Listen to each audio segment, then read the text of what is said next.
Isu duet Prabowo Subianto dan Ganjar Pranowo di Pilpres mendatang terus bergulir gara-gara keduanya belum juga mengumumkan siapa sosok bakal calon wakil presiden yang akan mendampingi mereka. Rumor ini pun kian menguat seiring kabar ada peluang terbentuknya dua poros koalisi. Jikapun nantinya terwujud, siapa yang rela melepas posisi sebagai calon presiden?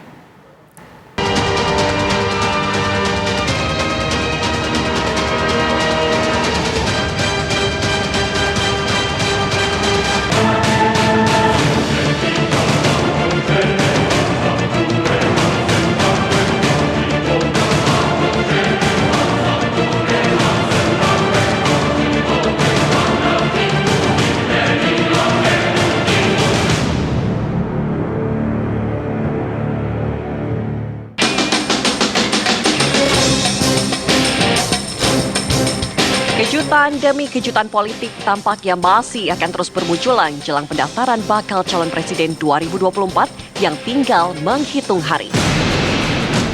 Terbaru, santer terdengar soal kemungkinan Prabowo Subianto dan Ganjar Pranowo yang akan diduetkan di Pilpres mendatang.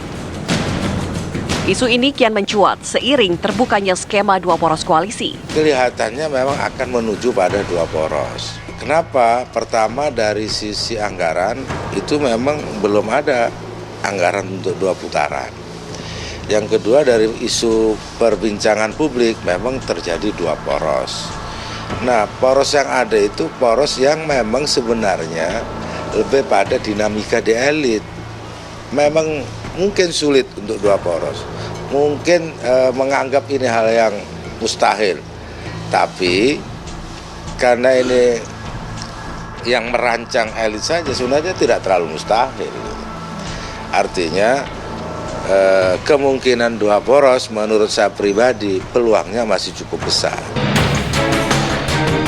Lalu apa tanggapan Prabowo dan Ganjar soal peluang mereka untuk diduetkan di Pilpres? Yang kita dambakan adalah selalu persatuan, kerukunan, apapun terjadi kita harus rukun, kita harus sejuk. Siapapun yang diberi mandat oleh rakyat, kita hormati, ya kan? Yang terbaik untuk rakyat.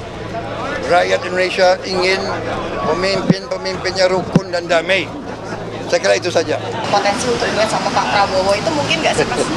Semua calon yang punya potensi untuk berpasangan dengan saya sama jaraknya. Ketua DPP PDIP Puan Maharani pun tak menjawab tegas soal kemungkinan duet itu. Menurutnya, dinamika politik masih berjalan dinamis. Kalau Pak Ganjarnya tetap sebagai cawapres, apakah mungkin itu? Ya kita lihat lagi nanti gimana dinamikanya selama 1 bulan ini. Apakah kemudian bisa terjadi atau tidak terjadi, kan semua partai punya kalkulasi.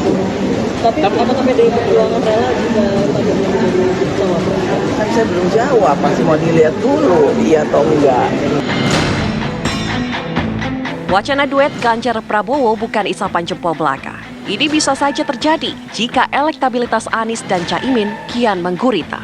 Suka tak suka, Prabowo dan Ganjar terpaksa atau dipaksa untuk berkoalisi. Ini syaratnya jika elektabilitas Anies ternyata tidak terbendung sangat tinggi kokoh, itu membuat para kingmaker kekuatan dua ini, PD Perjuangan dan Gerindra, Prabowo dan Ganjar, terpaksa atau dipaksa bergabung karena harus mengimbangi kekuatan Anies. Nah, mereka bersama, Prabowo wakilnya Ganjar atau kombinasinya wakilnya Gibran merepresentasikan, atau Mbak Puan malah merepresentasikan PDIP atau sebaliknya, ini akan menjadi pertimbangan. Itu dinamika, ada potensi, poin saya. Rencana Pilpres dengan dua pasangan calon sejatinya juga tidak mengejutkan. Jauh-jauh hari, pemerintah memang menyediakan anggaran Pilpres hanya untuk satu putaran saja. Kendati terus bergulir, dua poros pada Pilpres 2024 harus diwaspadai karena rentan memicu polarisasi di masyarakat. Kalau kami berharapnya PKS bisa lebih dari dua pasangan agar supaya kejadian-kejadian seperti pada pemilu 2019 tidak terulang. Terjadi polarisasi yang kuat di tengah masyarakat di antara dua pasangan ini, sehingga perilaku seperti ungkapan cebong, kampret itu berterus-terusan. Ini nggak sehat untuk negeri kita. Untuk menduetkan Prabowo Ganjar atau sebaliknya Ganjar Prabowo memang bukan perkara mudah. Lobi-lobi politik tingkat tinggi pasti tak dapat dihindari. Namun lagi-lagi tak ada yang tidak mungkin di dunia politik. Apalagi kedua baca pres hingga kini belum juga menentukan siapa wakil calon presiden yang akan mendampingi mereka. Jikapun nantinya terwujud, siapa yang rela melepas posisi sebagai calon presiden?